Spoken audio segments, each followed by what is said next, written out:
Hello बच्चों, let's read out a question first. So basically ये question एक paragraph पर बेस्ड है। सबसे पहले हम पैराग्राफ को रीड आउट करते हैं कि when waves from two coherent sources having amplitude A and B superimpose the amplitude R of resultant of waves given by, यानी कि दो वेव्स है सोर्सेज से निकल रही है, उनके एम्पलीट्यूड यदि ए और बी हो तो उनका resultant R is equal to under root of A square plus B square plus 2ab cos of phi के इक्वल होता है, जहां पर फाई क्या है, कॉस है, एक कांस्टेंट है, फेज एंगल है between the two waves. Now the resultant intensity I is directly proportional to the square of the amplitude of the resultant wave, यानी कि इंटेंसिटी इस रिजल्टेंट के स्क्वायर का डायरेक्टली प्रोपोर्शनल में है। अब वो भी यहाँ पर हमें फॉर्मूले के द्वारा बता दिया गया है।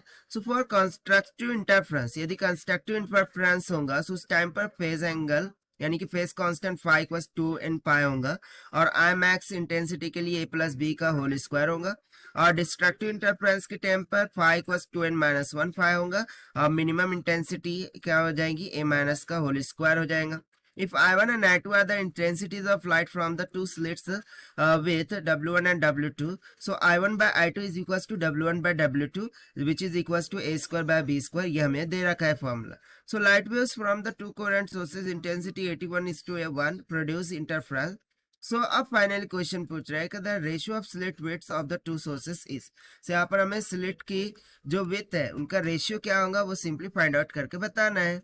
तो चलिए स्टार्ट करते हैं हम सोल्यूशन से, but before of its let's talk about the key concept which we are going to use here for this question. So जो पैसेज है उस पैसेज से ही हम की कॉन्सेप्ट यहाँ से उठाएंगे। देखिए, हमें ऐसा रिलेशन फाइंड करना है जो कि इंटेंसिटी और स्लिट विड्थ के बिटवीन में relation they they. So I1 by I2 ये किसके इक्वल दे रखा है, W1 बाय W2 के इक्वल ना। अकॉर्डिंग टू क्वेश्चन यदि मैं बात करूं तो यहाँ पर I1 बाय I2 यानी कि इंटेंसिटी का रेशियो, इसका मान ऑलरेडी किसके इक्वल दे रखा है, 81 बाय 1, 81:1 यानी कि 81 बाय 1।